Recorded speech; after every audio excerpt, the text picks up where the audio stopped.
Hello, it's Bill with Colorado 4x4 van. Today I'm starting some modifications to the van, and how I have it set up here is how I would normally set it up when I'm out camping. I want the back facing the south so I get the most out of the solar. That leaves the passenger side here to the east. I get morning sun but afternoon shade. That leaves the driver's side over here to the west in the afternoon, facing a lot of sun and giving a shade over there. But right behind here, from this window down, is where the refrigerator sits inside.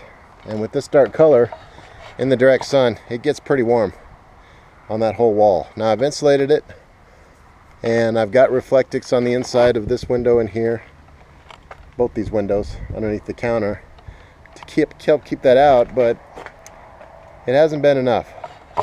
So I'm making some modifications to solve that problem. I'll show you what I've done so far. Got my fridge out.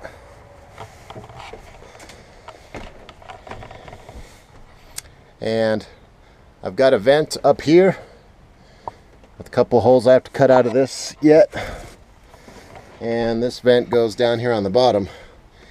And in theory, cooler air would have come in the bottom, risen up the top, and pushed out and just gone out of there naturally, but it hasn't been doing as well as I'd hoped. The only fan back here is right here on these cooler fins for the fridge. So what I'm going to do is I'm going to put another fan, something similar to this but smaller, up on that vent and wire it into this fan. So when this turns on, it'll turn on that fan too, and that'll force air to come through there. And that should make it a lot better. Painful part of taking this out was I had to take some of my trim off to get it out. And it's always painful to tear apart once you've done something. So. But I should have this done beginning of this next week, and that should improve the cooling of the fridge pretty significantly. Right now I have it turned all the way up. When it's in the hottest days, I have it turned up to the coldest it can get, and it just barely keeps up that way. It's using a lot more power than I think it should. So hopefully with this improvement, it will allow me to turn it back off to maybe 5 out of 7, or between 4 and 5, something like that, and then it won't run as much. And so hopefully, keep our fingers crossed. Okay, the fan arrived, and it's an Arctic fan. It's about 3 inches in diameter, really similar to the fan that's on, you can see that's on the fridge itself, so about the same size. And I'm going to put that up in this back corner. I'm going to cut out that foam where my vent is, and I'm going to install that there. Okay, got the fan mounted up here. I'm going to leave this other hole. I had 2 holes here for the vent. I made this one bigger for the fan. I'll leave this one also just for some extra ventilation. Got my wires all tied up back there. Extended the leads so I can pull out the fridge and not have to jerk anything loose. So next I'm going to cut the foam to go in place and cut it around those vents up there. Okay, so I got the foam cut out, put in there, and I just silicone that in so that'll hold that tight there. I was going to put a matching piece thinner at the back, but there's not enough space behind. It would be tight against here. So I'm going to cut another thick piece to go in that space back there, and probably cut one to go in that little space there too, and that'll leave me some space behind to get airflow up to the vent up there. Okay, I got those 2 pieces wedged in there, and then there'll be a little bit of gap at the back. As you can see, this is angled off here, and there'll be this gap underneath for the wiring to sit. And now I'm going to do the thing that's most painful, just cut into this wire to wire my new fan into the existing fan. Okay, so I turned the fridge on.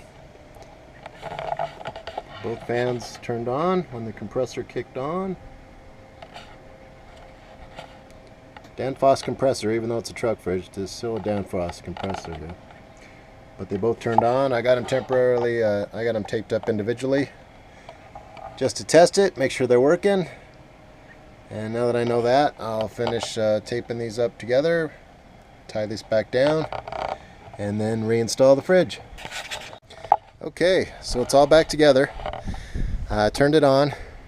You can definitely feel the airflow coming out of the side vent over there up high. So I'm going to leave it on overnight tonight through the rest of today, even though it's kind of a cooler day, a little overcast. But I'm going to leave it on. I have it set to 5, which is what the previous owner said he kept it at in his VW van, and he said it was fine. So I'm going to leave it there, and I'll check on it tomorrow, and we'll get it tomorrow morning. I'll be back here, and so we'll leave it going today, the rest of the day, and into the morning tomorrow, and we'll see how it does. Okay, so I'm out here. This is the next day. Very sunny, warm day. It says it's 93.3 degrees in the cabin in here, 48.9 in the fridge. That's at the setting number 5. Now it wasn't running when I came in, so maybe that's the setting for 5. I don't know. So I lowered it, upped it to 6, and I'll check that when I come back. Still feel the air, not very hot, so, but the sodas are cold in there, so I don't know. We'll keep testing. Okay, so it's afternoon, and I came back, and it was 99.9 degrees in here, and until I opened up the door to check the fridge, it was 58. So 41 degrees cooler in there, but I'm out of the safe zone.